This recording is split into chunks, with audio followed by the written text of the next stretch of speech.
Festival is, as you know, a festival by women, for women, of women.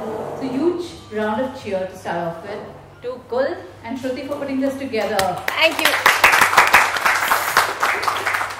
We needed this, didn't we? We needed a getaway in the city. Everything happens too far off for us. We needed a break. We needed some place to go to and chill without the kids hanging onto our skirts, without people bothering us.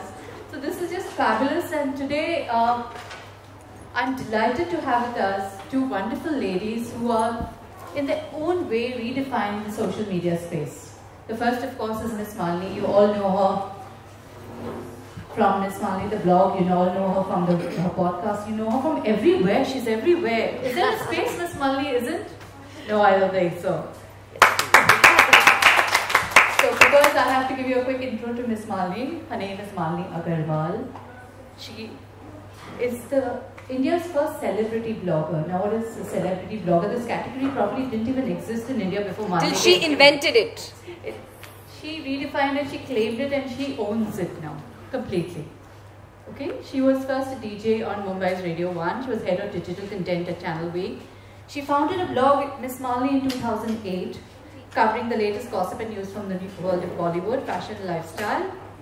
And she now has moved into all the spaces social media includes, including Twitter, blogs, vlogs, radio, Sawan, wine, everything, you name it, she's there. So huge round of applause for Miss Malini.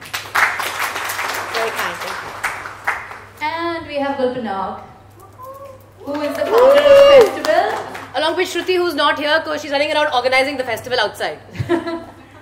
So Gul and Shruti got together to put this together. There's a long story behind that. I'll let Gul tell you that later. But she is a former Miss India, and she has been an actress. She's worked in wonderful films like Dod, I'm sure, which you've all known, Manorama, 6 Feet Under, Hello Straight Up, Tak Chappan. She's got a huge list of achievements apart from her films. She is on social media. She's one of the few people who uses, a few celebrities who uses social media so efficiently, interacts with almost everyone who tweets to her. I've seen her reply to the most random tweets ever. And not only that, she is also an entrepreneur. She'll tell you more about that later. She joined the Aam Aadmi Party. She even campaigned. She stood from Chandigarh. So she sort of walks the talk all the time. So without much ado, I'd like to begin a session on what we can learn, the lessons we can learn from Kim Kardashian. How many of you know Kim Kardashian? I'm sure everybody does. Hands up in the air. Whoa! Okay. So now, Kim Kardashian is somebody we all look up to with a faint bit of curiosity and little bit of, oh my God, she's too much out there all the time. Do we really want to be like her? But do we? Do we not? And other things we can learn from her. How many of you are on social media? Facebook? Some are not? Okay. Twitter? What else? Blogs? Instagram? Snapchat? Okay, so everyone's on social media. So this is going to be a fun session. I'm going to start with Miss Malini. Tell me, you hit the social media scene when it was just starting. It wasn't even a social media scene back then. It was just a blog. And then you decided to take the blog into a commercial space to make it a magazine of sorts. And it was a huge leap of faith. So did you at that point think it would ever grow so big? How did you set about building the Miss Malini brand? First of all, it's really, I'm so proud to be here, and I think you guys have done an amazing job. And to sit on a panel talking to women for an event that's created by women, I think it's fantastic. And you should all give yourselves a round of applause for being here and supporting this. So, to be honest, when I started the blog back in 2008, I wasn't really thinking of it as a business at all. I just really wanted to document the things I was doing. You know, I grew up all over the world, and I came to India, and you know, what people had seen on television, it was, you know, Slumdog Millionaire or Villages or National Geographic. And even in the 5th grade, somebody asked me, oh, do you go to school on an elephant? I'm like, that would be amazing, but no. So I think it was that nobody really recognized what the millennials were doing here. And it was kind of my document of that, what they were doing, what they were wearing. I love Bollywood. I felt that there was no one place that sort of documented that with a voice and a personality. And that's something that was happening internationally, whether it was Perez Hilton or Just Jared. They were really using a personality to talk about things that are interesting to people, as opposed to being a data dump or, you know, just something that doesn't feel like a connect. So really that's how it became a magazine to start. It wasn't really a plan. Okay. And from there, you ventured out into everything possible. And you eventually got funded and it became a proper business. So how difficult has it been for you, the journey, to go from a personal brand to an actual entity, a social media entity? Is this, how taxing is it for you as a person? How much do you put out there? How much do you not put out there? So I have to say I love it. I love being on social media. I'm on there 24/7, and one of the things I always tell people is I live my entire life just like I do in the real world, also in the virtual world. So I always feel like you have to be present there. And, you know, I felt that it's just been a fantastic journey. I've just been really proud to be everywhere. And, you know, it may sound a little obnoxious to say, but I feel that if, you know, Oprah were to create a digital network today, maybe this is what it would look like. And I think it's really about having a voice and a personality, which is why we're on television, we're on radio, I'm writing a book, it's coming out in May, and Petrified. But I think it's really about connecting with people. And this is something I learned when I was at the radio station. I learned that people listen to radio. It's a very personal experience. You know, there might be 20 people on a bus, but they all have a personal experience with a radio DJ. So I tried to take that same ethos online. And I think that was really the secret sauce, that people felt, okay, they're seeing their entertainment, but there's someone on the other side. Because, you know, the world can be a lonely place, and the internet is really where we ironically go, which is, you know, to make friends, which is why it's called social media, because that's where we're, you know, going to have that experience. So if you are connected with people, that's what I found. And I love the fact that people come up and they're like, oh, I love the blog, or I follow you, because they're connecting with a person, you know. So I love it. I love all of it. Lovely. So, Gul, you've been a celebrity, so to speak. You were a Miss India and you were into films before social media happened to you. How do you think it helped you reach out further to connect with people who were your fans, followers? How did it happen? They weren't followers back then, they were just fans. They were friends. That's the way I'd like to see it. Well, I couldn't agree more with what Malini said. I had to start calling her Malini because I just call her Miss Malini. All the time. That's fine. It happens all Miss Malini.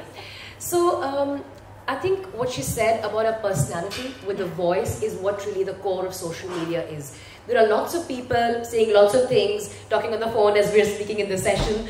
But ultimately, what differentiates you from other people is the fact that it's your personality. Now, when I adopted social media, one of the earlier adopters, I'm told I wasn't trying to be a celebrity. I never thought I was a celebrity, to be very honest. I was just some girl studying in a college in Patiala who got really lucky, who entered the Miss India pageant, was lucky to be judged the winner that day. And I went ahead and grabbed every single opportunity that came my way, including social media. So I would write about things on social media that I was doing in real life, whether it was my love for fitness, tech, cars and bikes, adventure. And that's what really it was, you know. I think I didn't try and be Gul Panag, the actress, or Gul Panag, the celebrity, quote unquote. I have a huge problem with that word personally, but I was just out there being like everybody else. You know, in fact, my earliest memory of Twitter is writing about how I'm cooking and getting all these replies, and people ask me, what are you cooking? I didn't even know Twitter was a two-way medium back in 2008. You know, it was something that I just learned along, and I think I learned along the way. And also, I was at an age and time in my life where I actually grew with social media. So I'm actually a product of social media to a very large extent.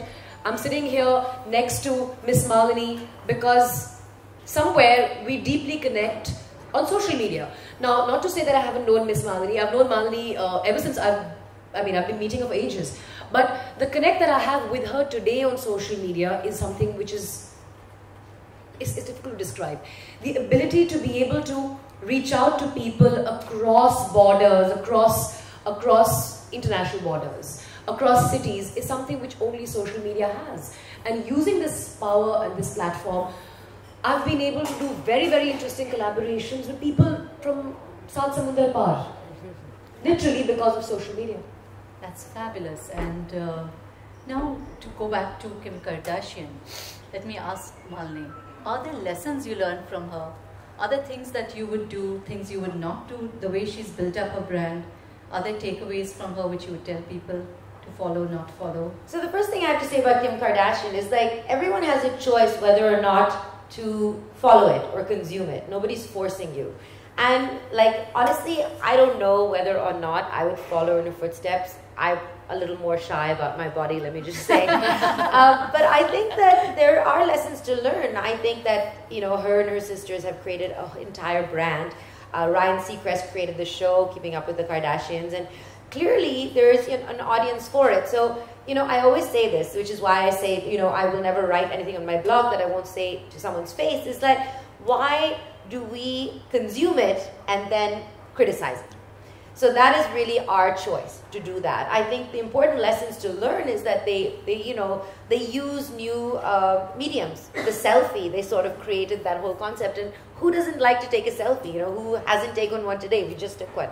So I think there are a lot of lessons to learn. Having said that, I think that it's very important that they also use that medium in a way that is not negative. So it's important that they don't send a message that makes people feel bad about their bodies, which I don't think they do. But it's important that they, you know, use that medium well. I think that it's also scary if you think about what happened. She got robbed because people knew that her bodyguard had gone off and she had all this jewelry. So, you know, it also kind of brings to light how dangerous situations can be where you reveal everything, which is a lot of my friends don't put up pictures of their children or babies for this reason. But again, it's choose your adventure. You know, you can, in any kind of medium, choose how far you're going to go with it, how much you're going to say, how much you're going to do, even in your personal, you know, interactions with people. So it's really about you choosing that identity. I think you can learn a lot from her about what you can achieve or what happens when you put your entire life out there. You know, you have to understand she never claimed to be out to save the world, right? Exactly. So that's something that we're, you know, we can't put on her that, oh my God, why are you doing this? All of us have different motivations and different things we do. And similarly, it depends, right? So you could either be using the internet as a hobbyist, something that is a personal thing. You want to write a blog, you want to put up pictures of yourself, we're the me generation. That's fine too. But if you're doing something where you want people to have, you know, a response to, if you're saying I'm using it for social work or I'm using it for that, then you shouldn't misuse it. And to add to what Gul was saying, the curation of your image. Malini has a fabulous line, he who controls the spice controls the universe. Do you think people, our Bollywood stars do this well? Do they curate their online image well? Who does it well according to you? Or are they clueless about? I think it's amazing, and I think they've taken a leaf out of Hollywood's book, that I think that now they've become much more human. There was a generation where the Bollywood stars were on a pedestal, you couldn't approach them, you couldn't feel like you had a connection with them. Today's Bollywood stars, if you look from, you know, an Alia Bhatt to a Priyanka Chopra to, you know, Ranveer Singh, they're fun and, you know, interactive, and you feel like, oh my God, I could be friends with this person. And as a result, they become much more human.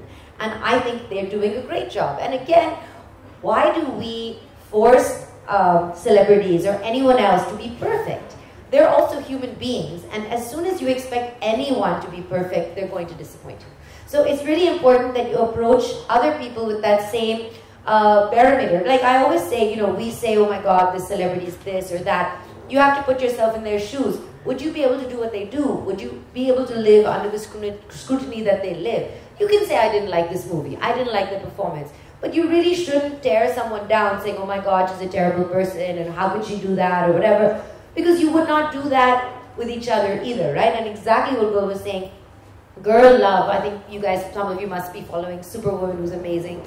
And, you know, she came out with a lot of interesting things about herself and how she was, you know, she felt bullied in school and she felt sad about herself, and a lot of, you know, YouTubers have actually come out about their homosexuality, and it's an amazing medium that they're doing that. And it's really important that you sort of get that message, and people are using that medium to, you know, express themselves in that way. And I think it's a wonderful thing, which is why Girl Love, the Superwoman campaign that she began, is literally this. Find one girl in your life. It could be your mom, it could be your sister, it could be your friend, and every day of your life, find someone to say something nice to. You know, very often we'll be walking down the street or somewhere and you'll be like, oh, I really liked your shoes. Like, I really like your sandals and I've been noticing them for a little while. Why not tell someone that I really like that? How does that take anything away from you? We're shy to do that. And I would really appreciate it if every day you found one nice thing to say to another woman, whatever it might be. Like you spoke well, or you know, you look lovely, or you seem like, you know, you have a kind face, whatever it is. You will feel amazing, they will feel amazing, and you will start that 6 degrees or that pay it forward system, which I think would be amazing. You know, I couldn't agree more. Sorry to interrupt, Kiran. This just goes back to the earlier point we've made. The environment has conditioned us to be competitive. We don't need to be competitive when we can actually empower each other. How good do you feel when a girlfriend or an unknown lady tells you, you know, I love that color of nail polish, or I love the tattoo that you have on your wrist. Actually, that's a really big tattoo. I think that is what our default setting is. But we check ourselves because the environment that we're in has conditioned us. No, don't say that. Or the environment has made us shy. But we're all products of the environment we live in. And sometimes if we think and process the thoughts that come to us, maybe we can go back to our instinctive reactions of empowering each other. Because remember, our roots are primal. We're all primates. You see monkeys hanging around together. One monkey, she-monkey, takes care of another monkey's baby. That's what I'm not saying that we should all get together and take care of each other's babies, or we can when we need to. All the animals do, huh? But all the animals do that. Why have we stopped doing that? That's what our DNA is. That we need to empower each other. We need to be able to. Shruti, hello. Big shout out to Shruti. She's running around outside. Sorry, okay, thanks Shruti. So I think that was the point that I completely resonate when Malini says that. That there is so much that we can appreciate in each other. And once we start doing that, it'll open a whole Pandora's box of niceness. And the thing is, like, by supporting someone or saying something nice about them, you don't take anything away from yourself. And I think that's the big fear that we have, is like, if I tell this girl, oh, nice blog or something you did well, that doesn't make you less at all. There's enough of a world. There are, you know, 6 billion people on this planet. There's 500,000, you know, 500 million actually, Indians online. Yeah. So how does it take anything away? I feel so happy and proud that every day I see a new blogger starting on the internet. There was a time where no one knew what it meant. I mean, my mother thought I was an internet blocker. She was like, I get so much spam. Celebrities must get so much more. Malini blocks their spam. It was very sweet that she came up with this logic by herself. She's 74. But that's the thing. I feel so happy every day a new blogger starts, someone started to do something, and this didn't exist. And it makes me feel immensely proud that they felt like, oh, she's done it, maybe I can do it too. So tell me, you just spoke about your mom not knowing exactly what a blogger is. And when you started out and when you went in for funding, it must have been tough.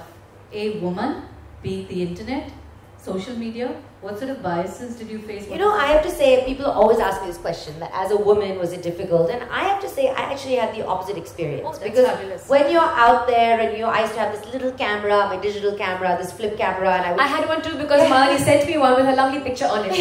And I would be, in a line of, slightly sweaty, big, guys with big cameras, and I would be able to be like, excuse me, pardon me, can I go in front? And they were like, okay, Bacha, go in front. So it actually kind of worked to my advantage, and I've never felt any sort of sexism or any of that, and I've been very happy to have that experience, and I want you to know that that's also there. Yes, having said that, it was very difficult for people to take the internet seriously. We'd be the last person to get the interview, we'd be the last person to get, maybe an advertiser on us, because people don't know the medium. They know the billboard, they know the newspaper, and in India still television is a big thing.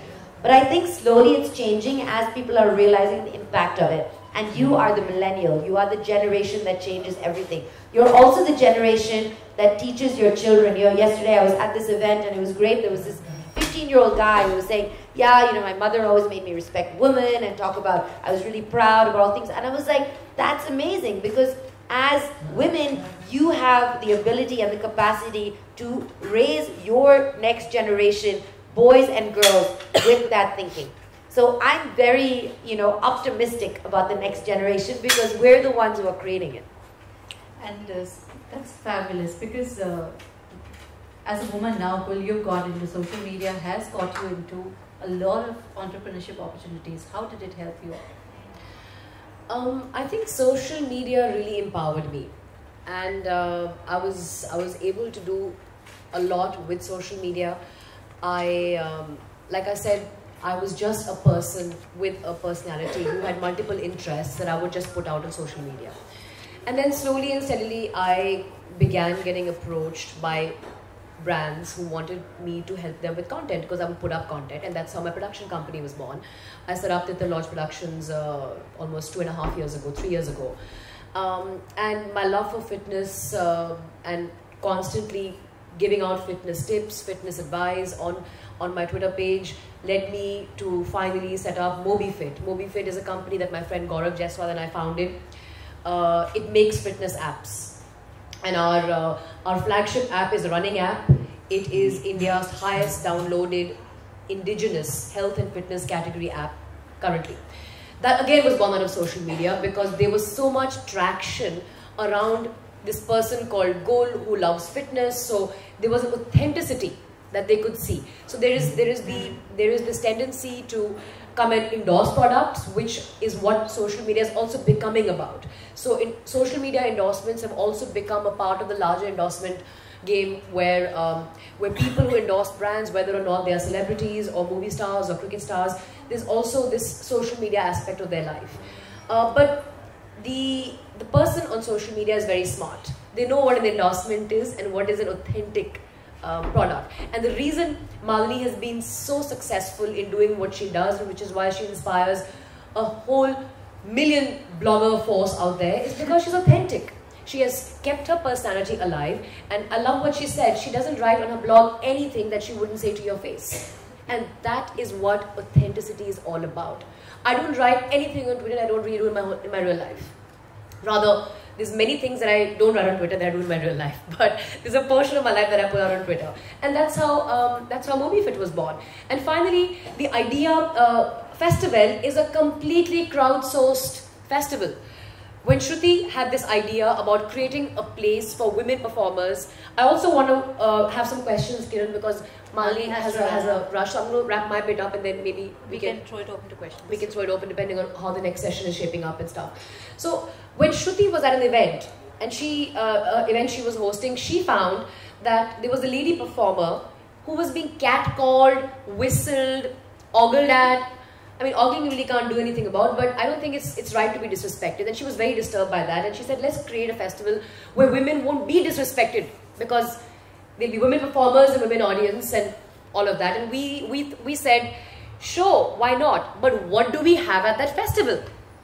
And that's when everybody from the Twitterverse gave us their ideas, and that's how festival was born.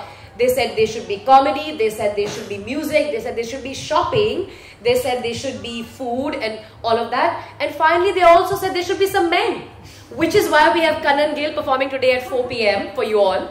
We have Sapan Verma, we have Prateek Kohar, and we have Ankur and the Galat family, because you ladies demanded men. I mean, we started off with a complete female-only festival, and it was completely crowdsourced. So social media has played a very big part in how festival has been shaped, and how it's going to continue to be shaped for Delhi, for Bangalore, back for Bombay, and then Delhi, Bangalore, Bombay, all over again. It's your festival. You have to tell us what you want at it. That's fabulous. And I'm going to look forward to the next edition of festival. But a final question for Malini. If you had to give people, the audience, tips on how to build a personal brand on social media, what would you say? And that goes for you too, after Malini's done. You know, so this is something that I say often, and maybe you've heard me say it before. I think the one thing you have to do is, in your life, the amazing thing is we live in a generation today where you can literally create anything and make it your career, which is incredible. Nobody's forcing you mostly to become a doctor, lawyer, engineer, or any of those things, or do home science. So I think what's amazing is that we have that opportunity. So I'd love everyone to take a moment, even just now, to close your eyes and think about what is the one thing that you would do for the rest of your life, even if nobody paid you to do it. Let's do that. Yeah? Think about that for a minute. Which reminds me of school. And you know what? that is what you should make your career or your blog or what your personality is on social media, and there is no way you won't succeed or have a relationship with people who are your fans, because you will have the kind of passion about something like that there's no choice. The universe, I believe in the universe, I don't know if you do, the universe will conspire to make it happen for you. That's absolutely fabulous advice, isn't it? Bill, you okay? So I closed my eyes and guess what the thought was? I love talking and connecting with people. So here I am doing exactly that. And that's what I think that's, I'd have to say that what Malini said makes absolute sense. Any advice for anybody out there on or off social media is just be who you are. And this is one advice that has never failed me. Whenever I'm in doubt, whenever I'm having a bad day, whenever I'm having a good day and it's threatening to make me bashful or pompous, when I'm having a bad day and it's threatening to pull me down and make me all sad and down in the doldrums, I ask myself, what would you do naturally? What is you? And that course of action is the best course of action. So when I was 20, people would say, just be yourself. When I was 25, they'd say, just be yourself.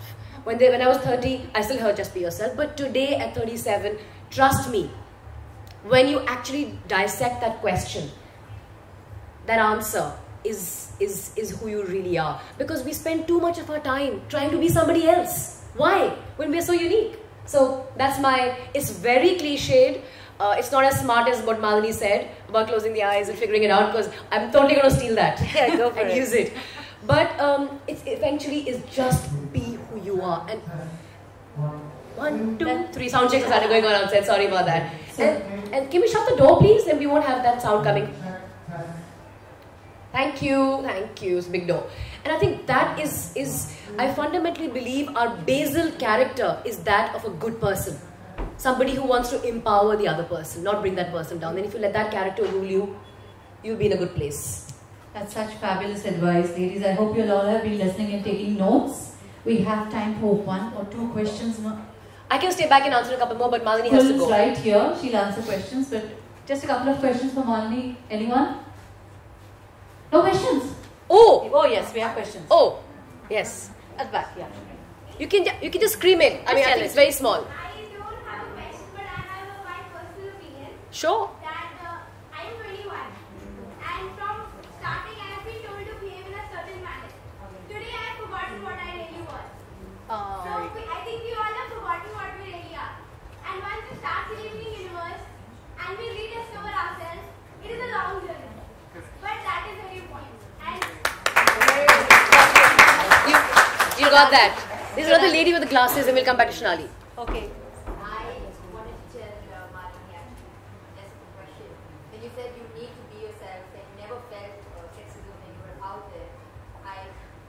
When would you say you really realize that you don't have to hesitate, you don't have to be shy? Because from my personal experience, I've realized we fail to understand that there are more people out there who will connect with us rather than those who don't want us to go ahead. Because when you put yourself out there, I've realized there's one person who wouldn't want me to do something I want to do.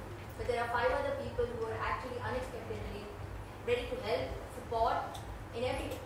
So when do you think in your lifetime was that realization or that moment? That's a very good question. I don't know if you guys know this story, but when I moved to Bombay, I knew one person, I had 2 suitcases, and I lived in a house with 6 girls and 1 pigeon who would fly around every night and, threaten to kill itself on the ceiling fan, and I would be like under these covers and be really traumatized about this.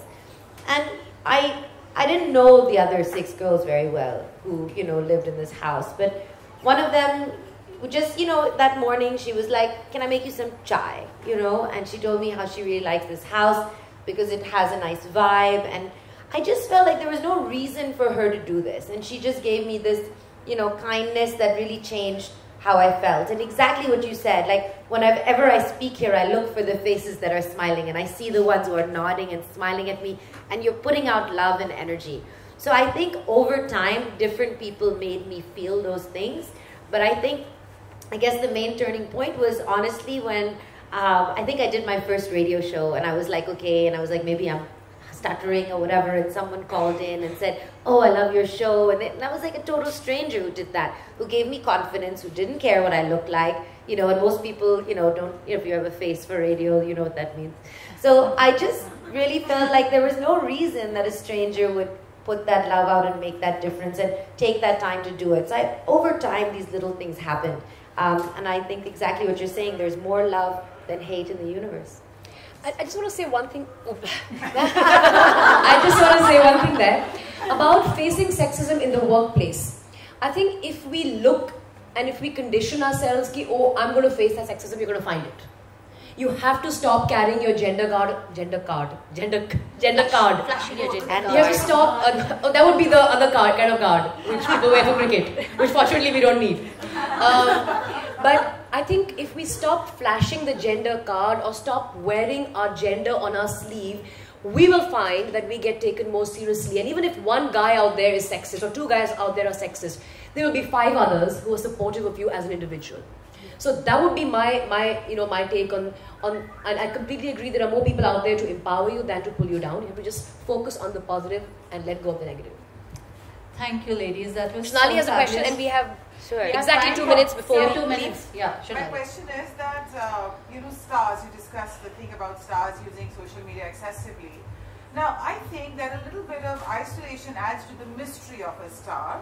And back in the day when we had 3-4 magazines that we quickly got in purchase and got little tidbits on their life, it created an aura of unapproachability which fed their stardom.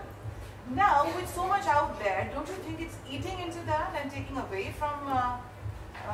Sure, it's a great question. I think it, again, has its pros and cons. And again, you can choose your adventure. If you want someone to have that mystique, like I know I have some friends who are like, I don't want to know about this person's relationship, or don't, you know, I stay away from that. So it's really how you choose it. I think it has its negatives, like you said, that there is no mystique and all of that left. But how amazing is it that you can now connect and have that relationship as well? And it gives people more confidence that, oh, me, somebody who's an average person, as I perceive myself, can also become a celebrity and become a star. So, for instance, like if you know a Kangana story, you know someone else's story, you see Gul talk about, you know, how she's making something, it makes her more human, you know?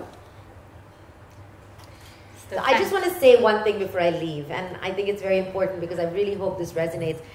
I don't know whether you're sitting next to the person you know, and this is homework again, or you don't know them. I'd love for you, as I leave, to take one moment to tell that person one thing that you're proud of about yourself. It could be something you've done today, it's something about your person, it could be something physical, it could be something that happened at home, whatever it is. One thing that you're proud of that you want people to know, but people don't know about you. Just do that. You can, both sides, make that effort. Just do it today, okay? So we have homework, ladies. Yes, do the homework right now. Two of them. Two homework. Two homework. Okay. Thank you, ladies, for that lovely Thank you, discussion. Malini. Thank you so much. Let's do a picture. On a selfie stick borrowed from Malini. It's pink, obviously.